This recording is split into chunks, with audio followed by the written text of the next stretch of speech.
Guys এই ফোনটির design একবার দেখুন, কি অনেকটা আইফোন 16 এর মতো না? কিন্তু এটা হচ্ছে একটা 11,000 টাকা দামের ফোন। এই ফোনটির মডেল হলো টেকনো স্পার্ক গো 2। তো আজকের ভিডিওতে আমি এই ফোনটির রিভিউ করব এবং এই ফোনটি বাজেট অনুযায়ী কি রকম সেটা আপনাদেরকে এই ভিডিওতে জানিয়ে দেওয়ার চেষ্টা করব। অবশ্যই আপনারা যদি এই ফোনটি কেনার কথা ভেবে থাকেন তাহলে আজকের ভিডিওটি না টেনে সম্পূর্ণ দেখতে থাকবেন। 120 হার্জ রিফ্রেশ রেটের ডিসপ্লে, অসাধারণ ডিজাইন, আরো অনেক কিছু থাকছে এই 11,000 টাকা দামের বাজেটের একটি ফোনে। তো আর কি থাকছে এই ফোনটিতে সেটা দেখার জন্য অবশ্যই সম্পূর্ণ ভিডিওটি দেখবেন। তো চলুন বেশি কথা না বলে আমরা ভিডিওটি শুরু করি। তো অবশ্যই আমার চ্যানেলে নতুন ভিউয়ার্স হয়ে থাকলে আপনারা চ্যানেলটি সাবস্ক্রাইব করে দিবেন। চলুন বেশি কথা না বলে আমরা মেন ভিডিওতে চলে যাই। সবার প্রথমে এই ফোনটির ডিজাইন এবং বিল্ড কোয়ালিটি নিয়ে বলতে গেলে এই ফোনটি তৈরি করা হয়েছে পলিকার্বনেট প্লাস্টিক দিয়ে। আর 11,000 টাকার ফোন হিসেবে এই ফোনটির ডিজাইন অনেকটাই প্রিমিয়াম। আর এই ফোনটির ব্যাক সাইডে দুইটি ক্যামেরা সেটআপ দেখতে পারলেও এই ফোনটিতে কিন্তু দুইটি ক্যামেরা থাকছে না। একটি ক্যামেরা আর একটি এমনি ডিজাইনের জন্য ফ্ল্যাশ লাইট দেওয়া হয়েছে, অথবা এখানে কোনো সেন্সর ব্যবহার করা হয়েছে। আর এই ফোনটি লঞ্চ হওয়ার পর ফোনটি নিয়ে আমি বেশি রিসার্চ করিনি, হয়তোবা এটা কোনো সেন্সর অথবা হচ্ছে এটা ফ্ল্যাশ লাইট হিসেবে ডিজাইন হিসেবে দেওয়া হয়েছে।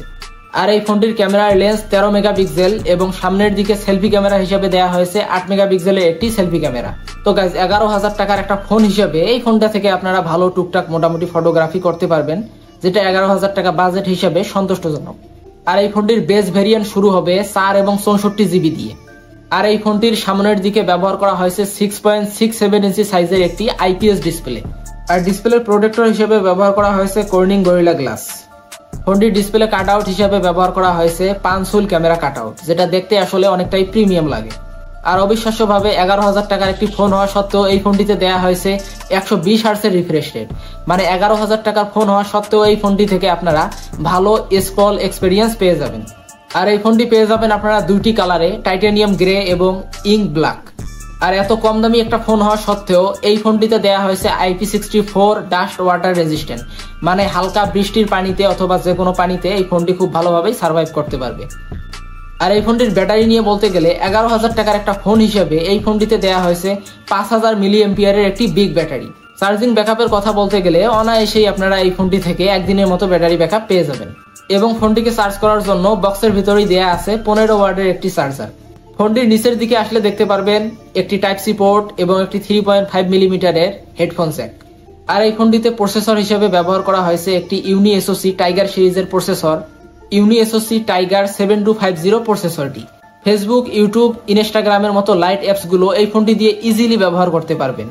তবে আপনারা যদি একজন হেভি ইউজার হন তাহলে এই ফোনটি আপনাদের জন্য না। আর 11,000 টাকা বাজেটের একটা ফোন হিসেবে এই ফোনটির পারফরমেন্স সন্তুষ্টজনক, অনেকটাই ভালো।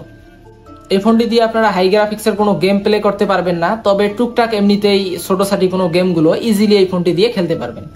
তো গাইজ অ্যারাউন্ড 11,000 টাকার একটা ফোনে 120 হার্টস রিফ্রেশ রেটের ডিসপ্লে, পাঁচহুল ক্যামেরা কাট আউট, অসাধারণ ডিজাইন, তো সব মিলিয়ে 11,000 টাকা বাজেটের ফোন হিসেবে এই ফোনটি ঠিকঠাক আছে।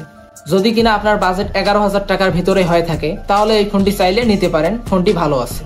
কিন্তু আমরা অনেক দেখেছি 11,000 টাকা বা 10,000 টাকা বাজেটের আরো অন্যান্য ব্র্যান্ডে এর থেকেও বেশি কিছু ফিচার পাওয়া যায়, এরপরেও টেকনো ফোনগুলো যথেষ্ট ভালো হয়, আপনারা চাইলে নিতে পারেন।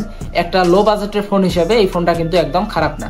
তো সব মিলিয়ে কথা একটাই, আপনারা যদি একজন নর্মাল এবং লাইট ইউজার হয়ে থাকেন এবং বাজেট যদি আপনার খুবই কম হয়ে থাকে, ফেসবুক ইউটিউব দেখার জন্য এবং টুকটাক ইউজ করার জন্য একটা ফোন নিতে চান, তাহলে এই ফোনটি আপনার জন্য বেস্ট চয়েস হতে পারে।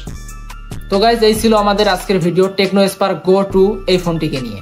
ভিডিওটি ভালো লাগলে অবশ্যই ভিডিওটিতে লাইক করবেন এবং আমাদের চ্যানেলে নতুন ভিউয়ার্স হয়ে থাকলে চ্যানেলটি সাবস্ক্রাইব করে দিবেন। এবং যদি আপনার কোনো মতামত থাকে অবশ্যই কমেন্ট বক্সে জানাবেন।